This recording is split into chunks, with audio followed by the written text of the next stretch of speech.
Gracias por acompañarnos en esta ocasión para estudiar acerca de la santidad en la Biblia y específicamente hablaremos de que una persona piadosa llora. Vamos a empezar con una oración. Cerramos nuestros ojos e inclinemos el rostro para dirigirnos al Rey del Cielo. Precioso Padre, amante como tú eres, glorificado sea tu santo y bendito nombre. Gracias, Señor, por escuchar nuestras oraciones. No lo merecemos, Señor, pero qué bueno eres tú, oh Padre. Gracias, Señor, porque tu palabra está escrita para que la conozcamos. Gracias porque tú has prometido tu Santo Espíritu a quienes lo pidan para que podamos entender, Señor, tu santa voluntad. Te suplicamos, por favor, Señor, en este momento, al estudiar tu palabra, sé con nosotros, abre nuestro entendimiento y graba, Señor, impresiona nuestra mente con las enseñanzas que hay en ellas. Por favor, asienta tu trono en nuestra mente, en nuestro corazón. Toma control de nosotros. Te lo suplicamos en el nombre de Jesús. Amén. David a veces cantaba con su arpa y a veces el órgano de su ojo era quien tocaba con su llanto.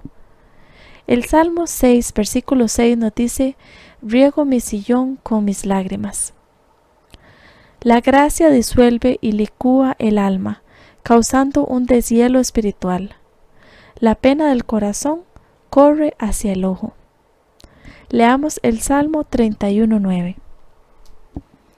Ten misericordia de mí, oh Jehová, porque estoy en angustia. Se han consumido de tristeza mis ojos, mi alma también y mi cuerpo. Los rabinos informan que la misma noche en que Israel partió de Egipto hacia Canaán, todos los ídolos de Egipto fueron derribados por rayos y terremotos. Así que en ese mismo momento en que los hombres salen de su condición natural o carnal hacia una condición espiritual, todos los ídolos del pecado en el corazón también deben ser destruidos, pero por el arrepentimiento. Un corazón que se derrite es la rama principal del pacto de gracia. Leamos Ezequiel 36:26. Os daré corazón nuevo y pondré espíritu nuevo dentro de vosotros, y quitaré de vuestra carne el corazón de piedra y os daré un corazón de carne. Pero, ¿por qué una persona piadosa llora? ¿No está acaso perdonado el pecado, que es el fundamento de la alegría? ¿No ha tenido una obra transformadora en su corazón? ¿Por qué entonces llora? Bueno, una persona piadosa encuentra suficientes razones para llorar. Veamos alguna de ellas. Llora por el pecado que habita en él. La ley en sus miembros, según dice Romanos 7:23, los arrebatos y las primeras resucitaciones del pecado. Su naturaleza es una fuente envenenada. Una persona regenerada se aflige por lo que lleva consigo, lo que es enemistad con Dios. Su corazón es como un ancho mar en el que hay innumerables cosas que se arrastran. Leamos el Salmo 104, verso 25. He allí el grande y anchuroso mar, en donde se mueven seres innumerables, seres pequeños y grandes. Así podríamos pensar también de nuestra condición espiritual y de la cantidad de maldades que se pueden mover en nuestro ser carnal. Una persona piadosa llora por la corrupción que está aún aferrada. Si pudiera deshacerse del pecado, habría algún consuelo, pero siente que no puede deshacerse de esta víbora. Se dice que los persas eran enemigos diarios de los romanos y siempre invadían sus fronteras. Así que el pecado hace guerra contra el alma. Así lo leemos en 1 de Pedro 2:11. Y esta sigue siendo una constante guerra hasta la muerte.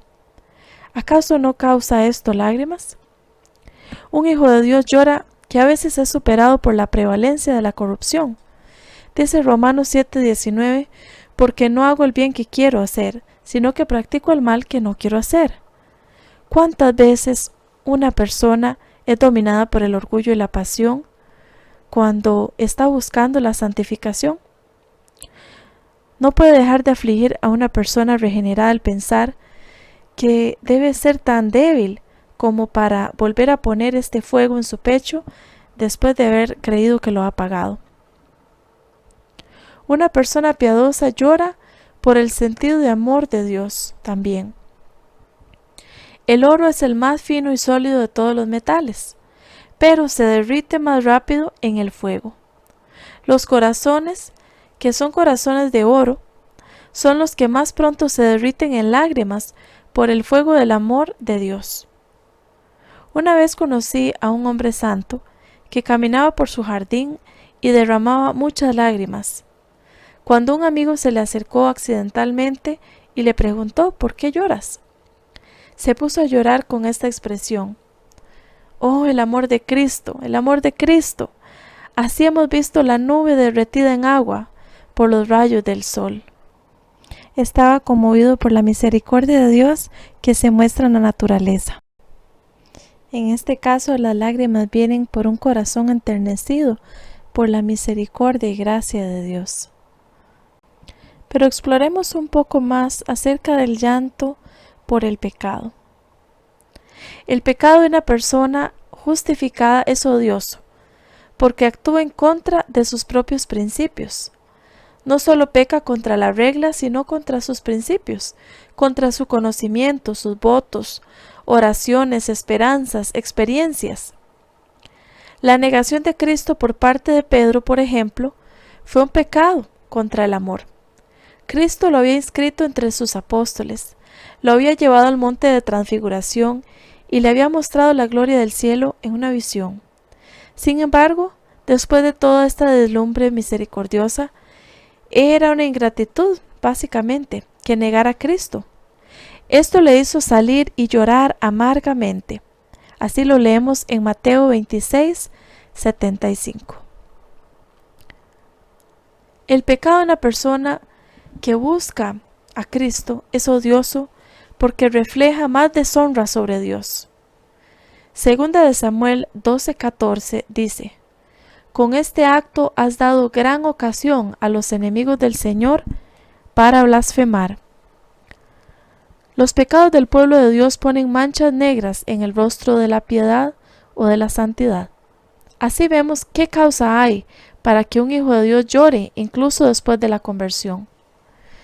¿Puede quien siembra tales cosas abstenerse de llorar? Ahora bien, esta pena de un hombre piadoso por el pecado no es una pena desesperada. No llora sin esperanza, porque en cuanto a nuestras transgresiones, las purificarás. La fe está triunfando. ¿Qué tan lejos de ser piadoso están aquellos que casi nunca derraman una lágrima por el pecado?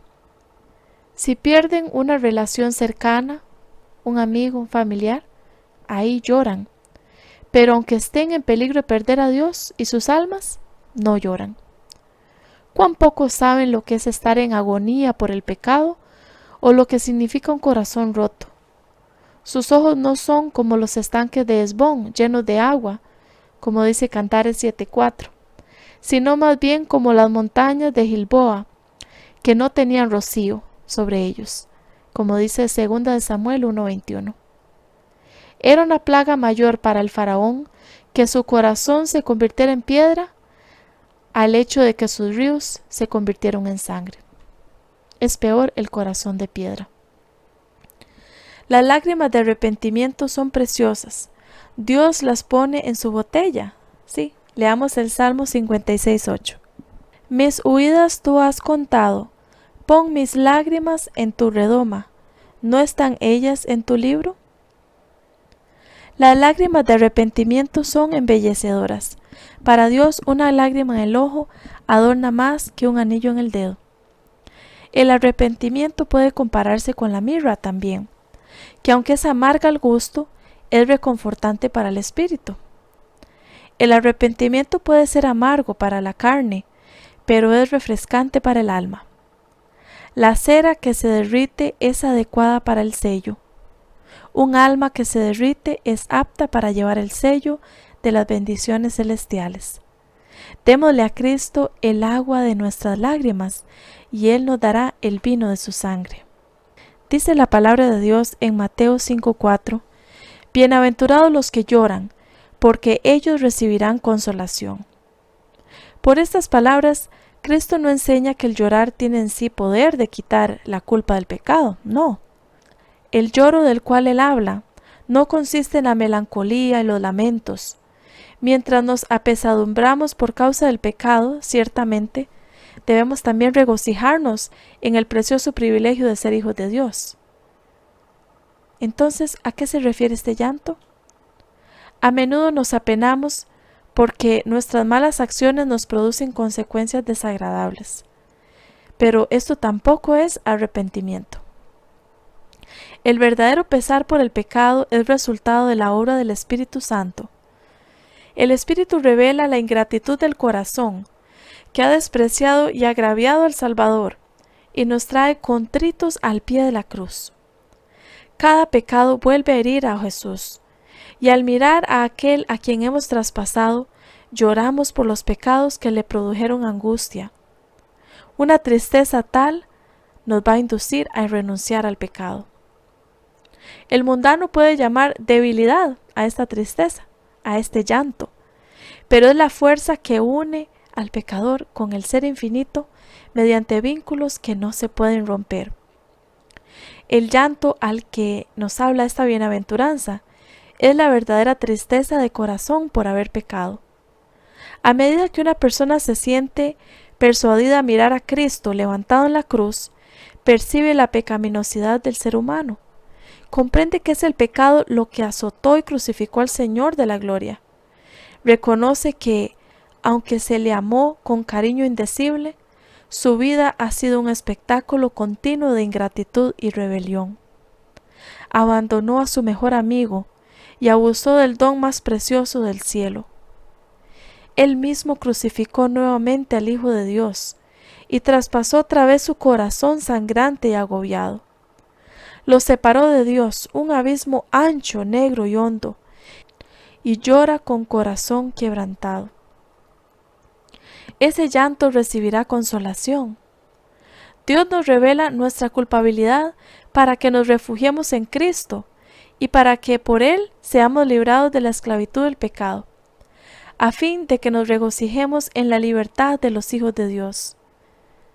Dios no aflige ni entristece voluntariamente a los hijos de los hombres. Eso lo podemos leer en Lamentaciones 3, versículos desde el 31 al 33. Cuando Él permite que suframos pruebas y aflicciones, es para lo que nos es provechoso, para que participemos de su santidad. Hebreos 12:10. A los que lloran en Sión, Él ha decidido darles hermosura en lugar de ceniza, el aceite de gozo en vez de lamento, y el manto de alabanza en lugar de espíritu de pesadumbre. Isaías 61:3. ¿No es acaso entonces digno un santo de llorar? Oh sí, es parte del proceso de santificación. Queremos invitarles para que el día de mañana nos acompañen nuevamente a estudiar la palabra de Dios, donde estudiaremos un tema más acerca de la santidad. Veremos cómo una persona piadosa es un amante de la palabra de Dios. Que Dios les bendiga y que el Señor mismo nos dé el querer como el hacer, su santa voluntad.